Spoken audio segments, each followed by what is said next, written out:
Hi there, welcome to Talk to Me Tuesday. On a Tuesday, I'm your host, Madi B. And today we have a really special show, USC sexual assault. Now in the past episodes, we've been doing USC sexual assaults. You've probably seen an attorney, you've probably seen a therapist, and we've kind of been letting you guys know about the updates and what's going on.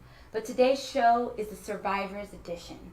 Today you will get to hear some strong women, some survivors telling their story. Now, just last week, we went to Los Angeles, California. We went for a press conference that we held so that we can have local and national media have public information and their stories go publicly. Now, these stories are over 20 women telling their stories on what happened, what USC, the university, has failed to do.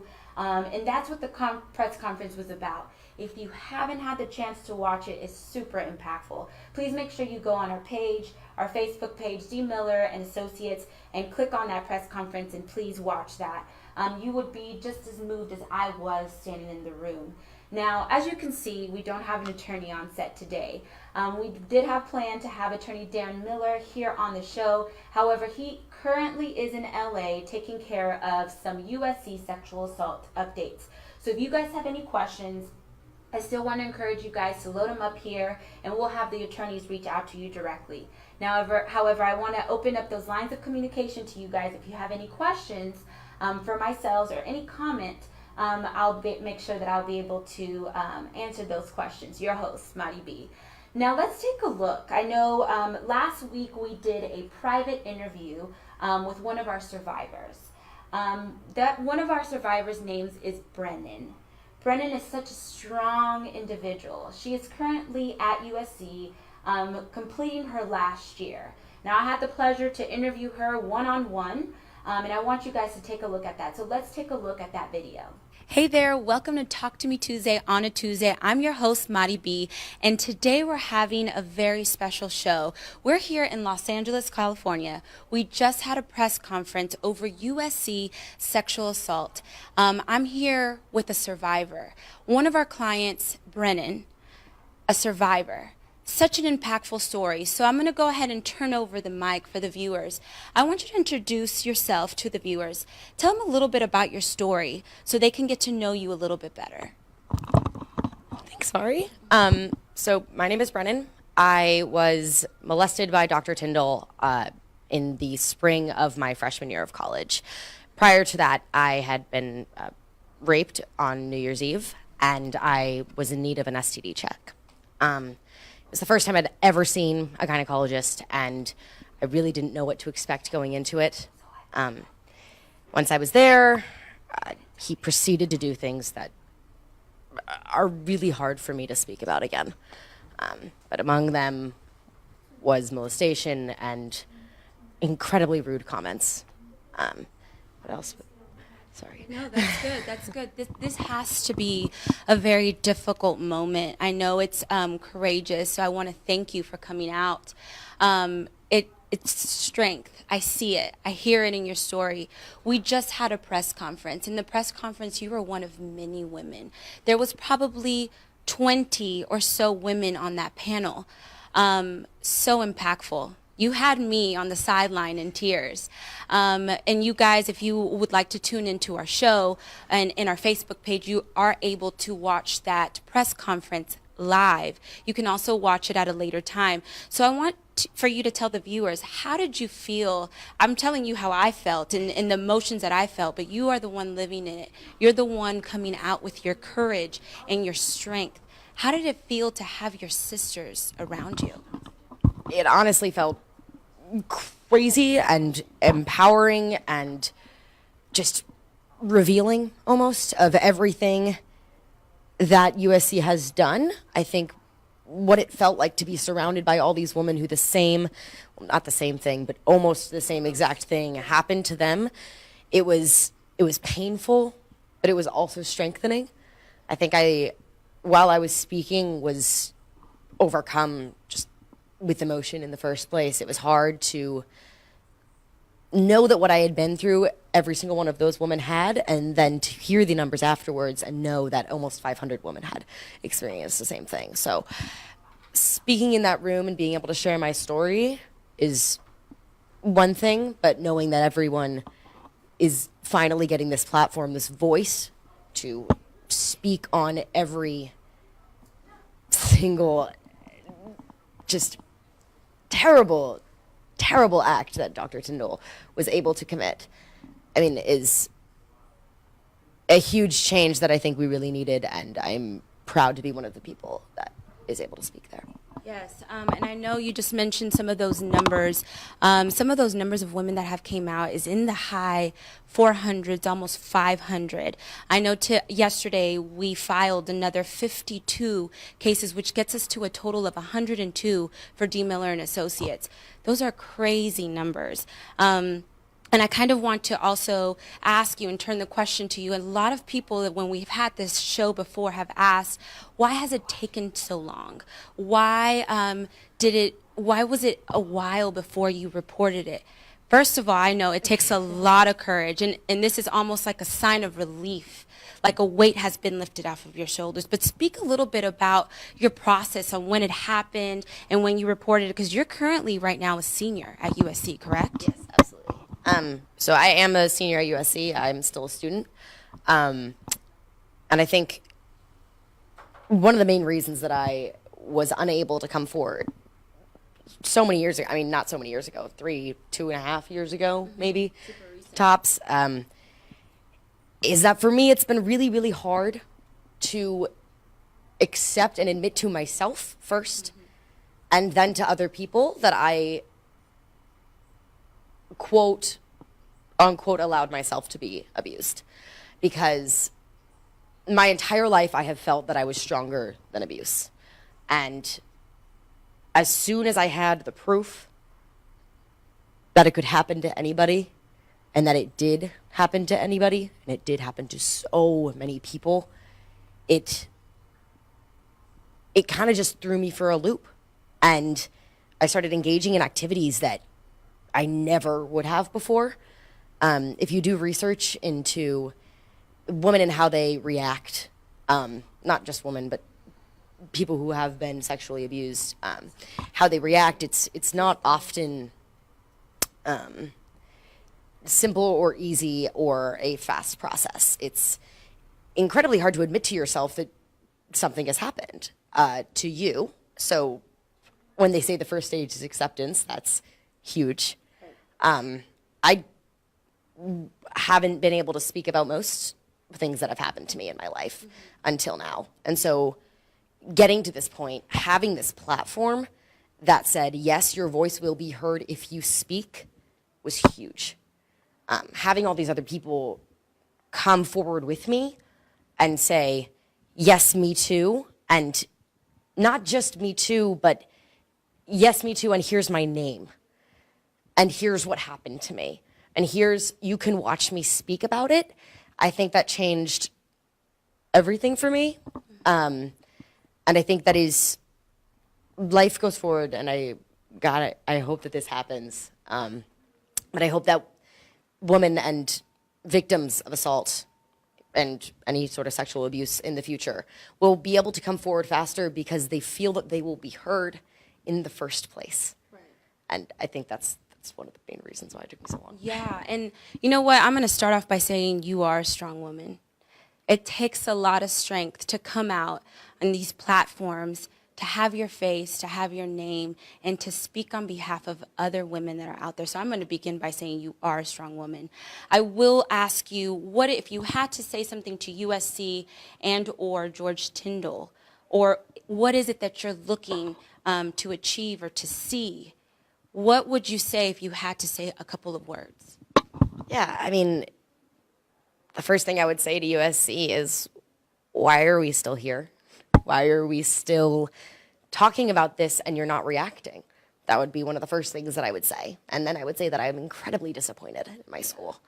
I'm put down by the fact that they're not listening. And I also am not surprised by any means. I think USC constantly exhibits a culture of secrecy. They have done it for all 4 years that I have been here, and they have done it for at least 30 years in the past, and probably since the commencement of the university. I mean, there's so many things that I would like to say to USC, but I wish that I could say them directly to their face instead so we could have a conversation about what they're doing wrong and about the ways that they're going to fix it. I don't know that I have anything to say to Tyndall. Besides, what about me? This is what I would say. What about me made you think that you could get away with this? What about me and every single one of those other women made you think that you could do this for this long?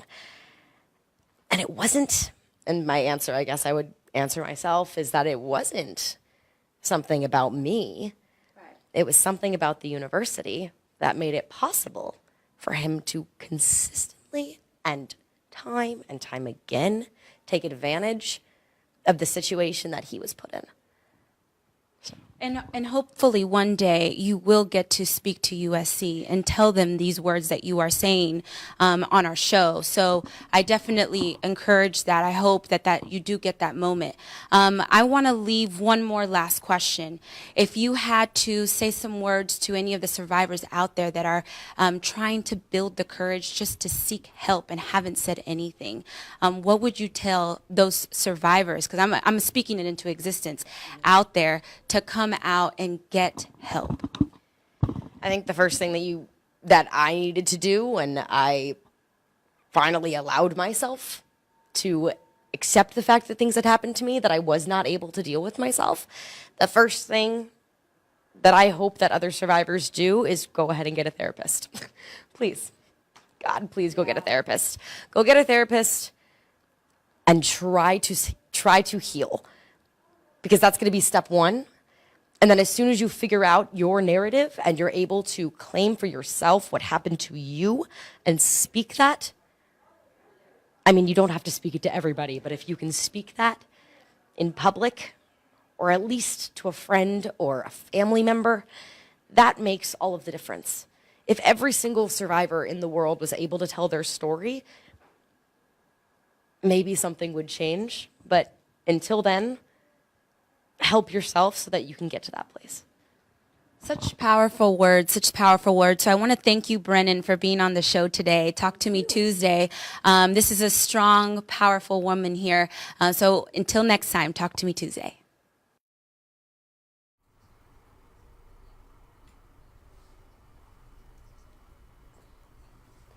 So you guys got to see that, and wow, so moving. You heard it from the actual survivor herself. The survivor that is currently still at USC has one more year left, who is there on campus with a lot of her fellow classmates that could have gone through this as well. Some of the little key points that I want to bring up again, and you guys let me know what your comments are, but you heard the numbers. Approximately almost 500 women have already came out, whether they're named or not named. Regardless, they're still strong women. Their stories and their courage to come out, to seek help, and really come out to make a difference is what depicts strength. Those are very high numbers. There's still countless women out there that haven't had the courage, that suppress it, that still think it's their fault, and haven't had the courage to come out. So hopefully this video may build some courage to come out anonymously or named. You have that option. Super impactful. I know in this interview we also talked about what did it feel like to be there with some of your fellow sisters that also went through this. Now here in a second you're going to watch that press conference and you're going to see exactly what I'm talking about.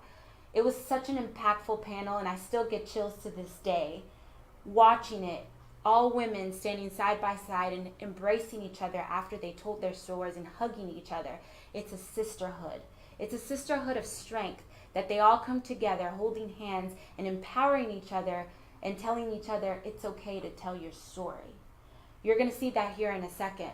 Now, we just spoke to Brennan, a strong survivor. Now, what I want you guys to also take a look at is her press conference. Her press conference, she goes a little bit more into detail with a lot of passion as to what her feeling is, what type of change she would like to see from USC. In this interview, you guys just got to see as well you see how they feel. They feel like it's somewhat their fault, or they have felt that way. There's trickling emotions that come afterwards. They fight day in and day out to just have a normal life again without those thoughts being present. So it's super impactful. And this hurt you can kind of see, but just like I stated in the interview, it's almost like a sign of relief for them, to be able to have a voice again, to have a platform and not get their voice stripped out, but to have the power behind that voice and to basically let it be known publicly. So here in a second, I want you guys to take a look at the snippet of Brennan's portion of the press conference. So let's go ahead and take a look at that video now. Hi, my name is Brennan Heil. I am a senior at USC studying communications and political science. On the New Year's night of my freshman year of college, as I was 18 years old, I was raped. And soon afterwards, I went and saw the school gynecologist, the only available school gynecologist, which was Dr. Tyndall. During the consultation, he molested me, made me feel less than, and altogether was one of the creepiest people that I've ever interacted with. After hearing about the Tyndall case, coming to being and joining it, I was really scared, and I started reflecting on the interaction that I had with the doctor with my mom, who was extremely disturbed. I didn't realize that I had been maltreated. The thing is, I had been maltreated, and the reason that I didn't know was because he took advantage of a situation that he was given. It was laid out for him for 30 years to be able to take advantage of his position and his role as a doctor at the University of Southern California. And it pains me to know that a university that I came to and so wanted to go to for my entire life treated me like this. And I say they treated me like this because it is their fault for not getting rid of him, for not fostering a culture where transparency is what matters, where secrecy is not the number one thing that you do when something happens. In fact, the nurse that was in the room when I was being treated said that she was uncomfortable and left in the middle of my consultation and said nothing. So what I'm wondering is now the time that we say something? And it is the time that we are saying something. So when, USC, are you going to respond? When are you going to take responsibility for your actions? When are you going to start setting an example for every other university in this country who I almost guarantee you has the same exact issue? Thank you. So you got to hear Brennan's story on the press conference where she came out publicly and spoke about it, not just one time, but this is now her second time. There was more than 10 reporters locally and nationally. Now, that frame didn't really show the amount of support she had with her sisters. It was over 20 women there. That the frame was so small you couldn't even see all the women that were hiding behind other women. We were all kind of just crunched up in a room because there was that many women there ready to tell their story. Other women that were in that room were Michigan State survivors. They flew all the way down to Los Angeles to support these women. And you know why? So that it could stop here and so that they can do it better this time.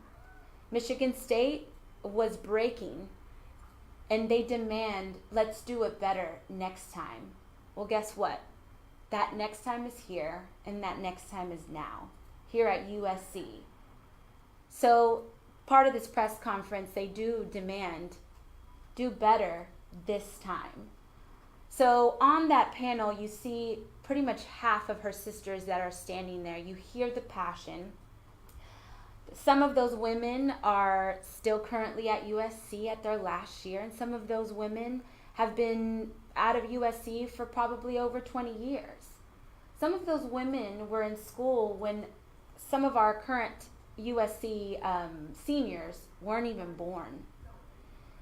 This happened for over almost 30 years. Almost 30 years that Dr. George Tyndall was at USC as the only gynecologist. So moving. That was one of our survivors, Brennan's story. Now we're going to go into another survivor story. This is Amanda.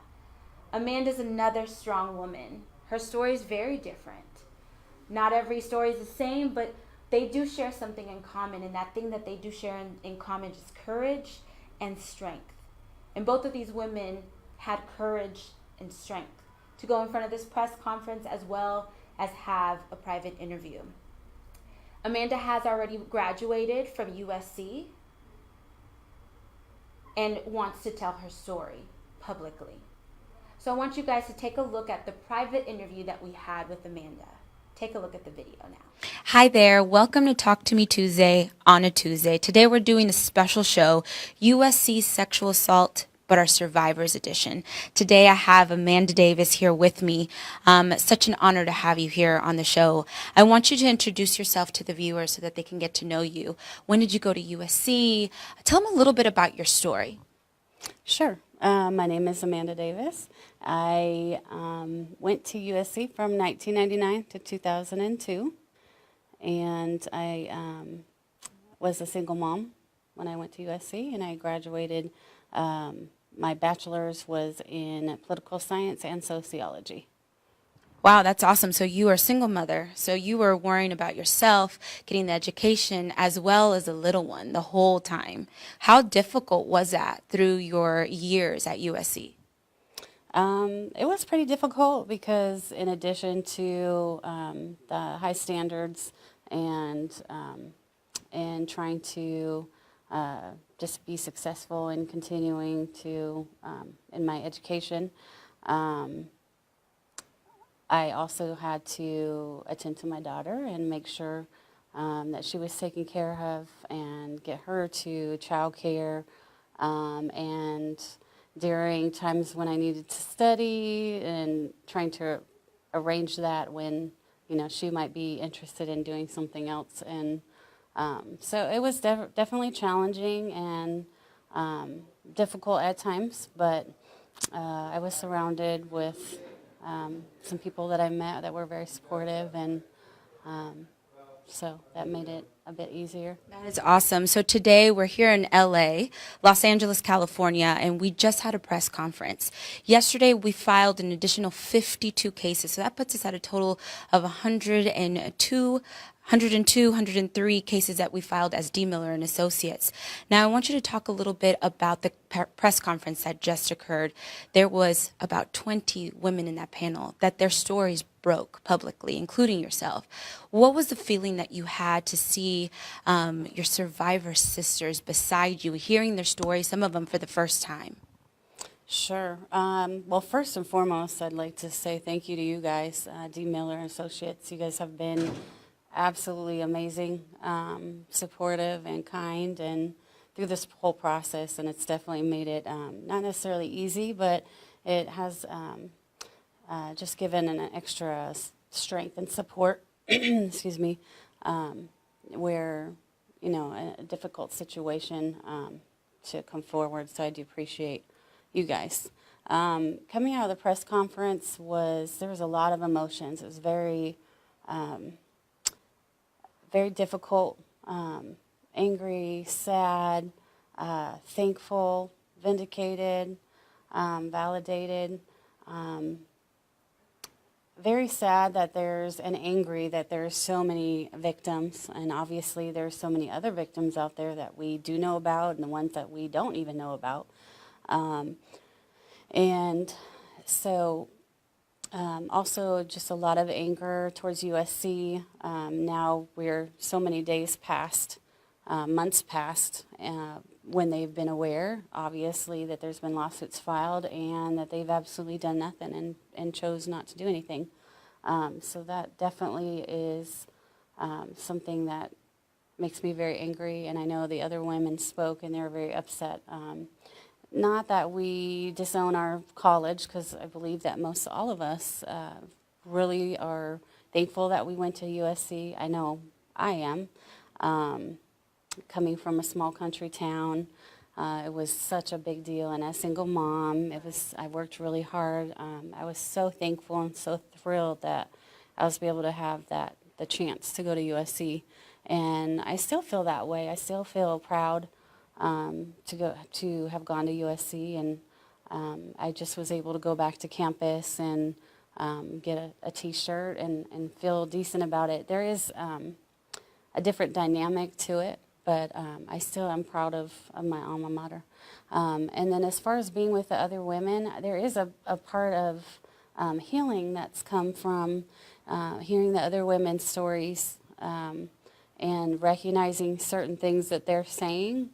Oh, that's how I felt, or, oh, I understand now. And so there is a validation. I don't like it because obviously there's other victims, and it hurts and it's hard to hear that. However, I am thankful that I've been able to meet the other women and create this sisterhood and this bond. Yeah. So That's awesome. Was it almost like a sign of relief for you to speak today and get your story out there and have a voice again? For years, you almost didn't have a voice. You weren't really heard. So do you feel like today the power came back and your voice kind of came back?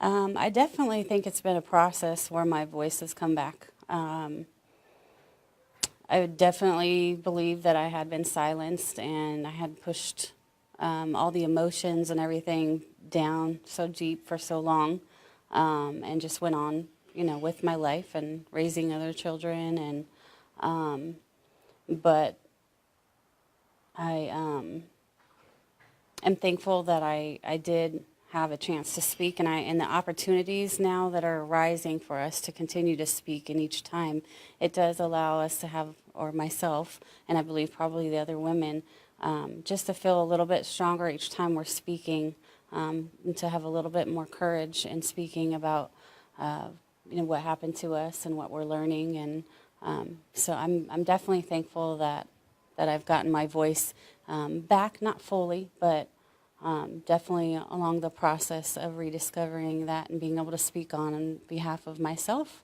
and then eventually helping other women and speaking on behalf of maybe even the other victims that haven't come forward or that are Jane Does. Right. It takes a lot of courage to do what you're doing, and it takes a lot of strength. So I commend you for that. How has this experience affected any other experiences, or even going to a doctor's office, as simple as a doctor's office, and even being encountered with other men, whether it's a doctor or an institution or a boss? How has it changed your perception? I believe because with abuse, when it has to do with authority figure, I think, I'm not a psychologist or anything, but it does seem like there's a little bit of a different dynamic to it. And so for me, what I have noticed is male authority figures specifically, it does give me some anxiety, and I kind of tend to shy away, or I'm not the, I guess, strong woman, or view of myself in their presence is not the same.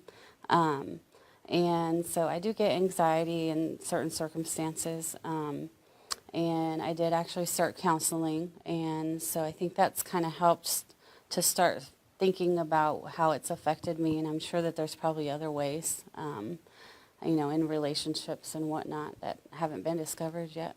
Well, let me start off by saying you are a strong woman. So it takes, again, I keep saying this, a lot of courage to stand on this platform and speak about your story that's so intimate and so private. So I commend you for that. I want to leave with two more questions. One being, what would you tell USC today? If you had to leave them with something, or if you want to see some type of change, what would you tell them? I would tell USC that they have the ability to make a big change. They have the ability to make a standard for USC, a standard for other colleges and institutions. I'm sure people on the board and that have the decision-making power have children and maybe even daughters. And I believe that if they really tapped into the gravity of the situation and how they could relate through their daughters or their children, that they would understand and want to take an active approach to make a difference and make a change, even if it might cost them a job loss or not be looked upon positively. But I believe that they will. I'm hoping that they will, and praying that they will do the right thing and they will stand up and just behave differently than they have been acting, as far as kind of brushing it off and worried more about the USC name and brand. But I believe that they're better than this, and I am very hopeful that they'll change the way they're approaching it, and moving forward, they'll make us a proud Trojan family again. Right. And I pray that you get that day that you look at them, USC, the Board of Trustees, in their eyes and tell them about this change that you're looking to seek for. So you will get that. I do have hope, and I believe that will happen. What would you tell the students or those survivors that are out there that haven't gotten the courage to come out with their story quite yet, and that are probably watching this and are looking up to you to come out with their story? What would you tell them to give them that strength and that courage? Sure. I would tell them, first of all, it is not your fault. The responsibility, that pain, that embarrassment, that is Dr. Tyndall. That is the USC's fault. It's not your fault. So you might feel a lot of emotions, and that's okay, because we all have felt that way. And it's okay to come forward and not put your name out. It's understandable as well.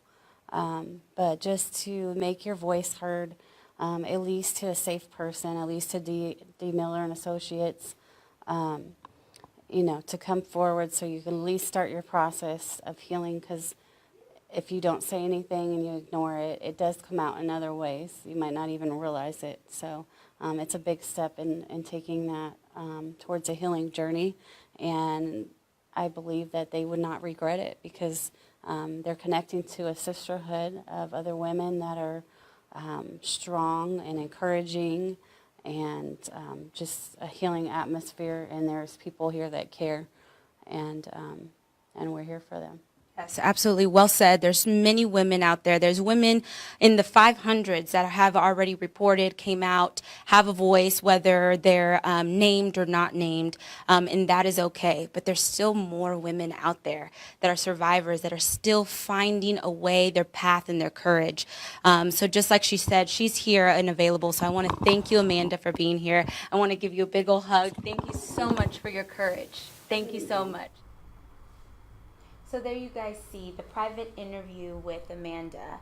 Now, Amanda's story is a little bit different. She had a little girl going to school at USC as a single mother. So that was already totally different. She had to have a little one while she was going to school, and then potentially experiencing a sexual assault on campus.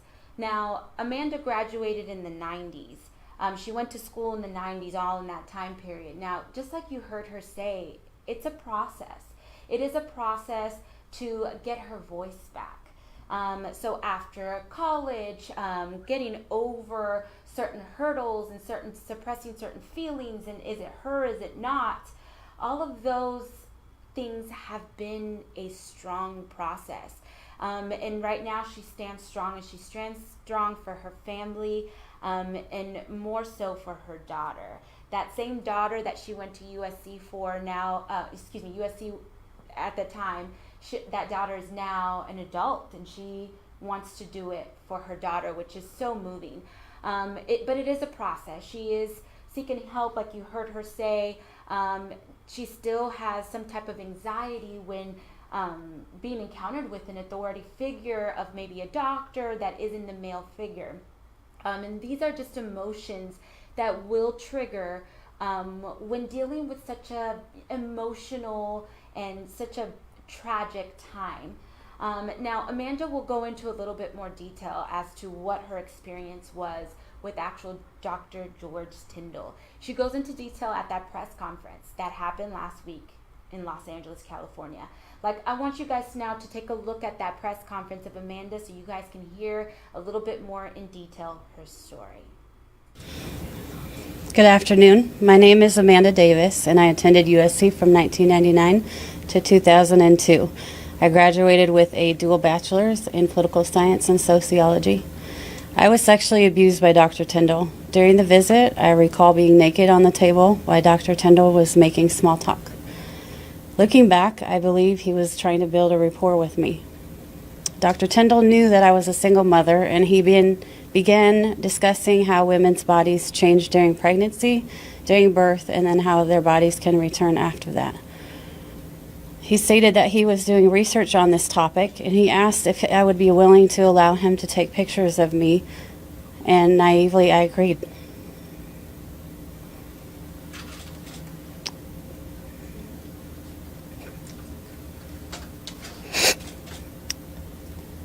He took pictures of me while I was completely naked. There was no chaperone present, nor a covering provided at any point. After I left the office, I began to process what had happened. The more I thought about it, I began to feel stupid, embarrassed, and ashamed, realizing that it was not right. I come from a very small town, and I grew up to be very trusting, especially for those people in authority, such as the doctor. I was naive, and I trusted him. I had other teachers at USC that I knew were doing research and writing about it, and since he was associated with the campus, I believed him. After all, he was a doctor. That experience stuck with me since I graduated and formed my college experience. It has left a vivid image that haunts me of Dr. Tyndall taking pictures while I was naked, and the shame and the emotions that go with it. I have since learned that a stash of photographs were removed from Dr. Tyndall's possession, and I am disgusted that he victimized so many women. Why did I come forward? My daughter was 5 when I graduated, and she is now 22 years old. I cannot imagine if she had been in that situation what I would do as a parent. I knew that I needed to say something. I also have wanted to help other women and have realized that to do so, I need healing myself. I stuffed the feelings for so long, and I learned that regardless, they come out in any other way, many other ways, if they aren't dealt with. I have decided to take my power back, and however painful it is, I am facing what happened head on to heal, to be an example to my daughter, to help other victims, and to prevent this from happening to others in the future. I have a strong faith. I know who I am as a woman, as a mother, so I am all in to see this through and to tell my story despite what anyone may say. What do I want out of this? Today on campus, I saw faces and futures, the future leaders of the United States, and I am hopeful that USC knows what's at stake here. First and foremost, I want healing for myself and the hundreds of women that have felt the shame, embarrassment, and pain that was caused by Dr. Tyndall and USC's failure to act. Attorney General, it is time that USC be held accountable for its role in allowing Dr. Tyndall to perpetrate his crimes, and it is time that USC owns up to its shortcomings. Dr. Tyndall should never be allowed to practice medicine and should be held liable both criminally and civilly. I would hope that he would apologize, but my healing will never be subject to him acknowledging his wrong. USC should create a USC standard to remove the veil of silence, to set protocols for all colleges and institutions to handle further similar situations, to provide education and a safe place for students and employees to report without the fear of recourse, through an independent body where the complaints are treated with sensitivity and each victim is given a voice. There should be transparency and supervision by a third party to ensure that the protocols and standards put into place are properly being followed. The victims, we, should have a voice in this process and what steps they decide to take. I hope and I pray that USC takes this opportunity to set an example on how to respond and address these situations so that their legacy will not be one of betrayal to its students, but a commitment to its proud Trojan family. Fight on.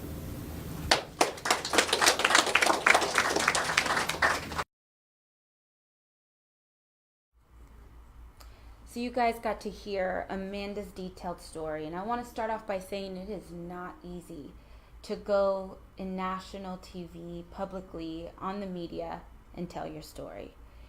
There was a couple moments there where it was very difficult for her to tell her story and getting emotional. It's just not easy. So her story is very moving. And at the end of the day, these women, as you can see, they want to make a change for the future faces that are on campus right now. They want to ensure that there's protocols at the collegiate level to where if this were to happen, it gets addressed right then and there. They do want a seat at that table. They do want a seat at that table to talk to the board of trustees and let them know what they can do to change protocols. Now, this press conference was very moving. Again, over 20 women were telling their story. This hopefully is one of the few and one of the last that we see. But ever since this press conference, there's been more and more and more on the school level that have opened up. So what I do say is, if you are a survivor of any kind of sexual assault, sexual abuse, sexual violence, please make sure you give us a call, give someone a call, seek help. Our contact information is located on the screen. That phone number 713-850-8600. For more information, you are more than welcome to go to the website uscsexualassault.com. I encourage all those survivors, whether you have told your story yet or haven't told your story yet, you're still a survivor. You survived such a traumatic event. And I do want to encourage, if you are a mother, a daughter, a sister, or a friend, to listen to those around you if they are in need of help and getting them the proper help. So again, this is such an important show. We did have the ability to have our survivors on the show telling their story so that you guys can hear from them. If you guys know of anyone and we are able to help in any which way, let's come together as a community and put an end to this sexual assault of any kind, whether it's an institution, whether it's a college, whether it's a church, anywhere. Let's try to put an end to the sexual assault. It will be a road that we're all going to go through together, but we're here to make that change, and we're here for our future to not experience this. Our kids, our children are our future of tomorrow. So I ask that all of you guys come together to help those survivors out there. I want to thank all the survivors that were at the press conference. More than 20 women that took a lot of bravery to tell their story. I want to thank those survivors that took the time to do a private interview with us. And I want to take the time to thank all the survivors that we are representing. Not just us, but other law firms as well. I want to thank all of you guys that are watching right now, and I encourage you guys to share this video so that you can help others as well. You just never know if someone has been affected by some type of sexual assault. So I want to thank you guys for tuning in today on Talk to Me Tuesday. I'm your host, Madi B. Until next time.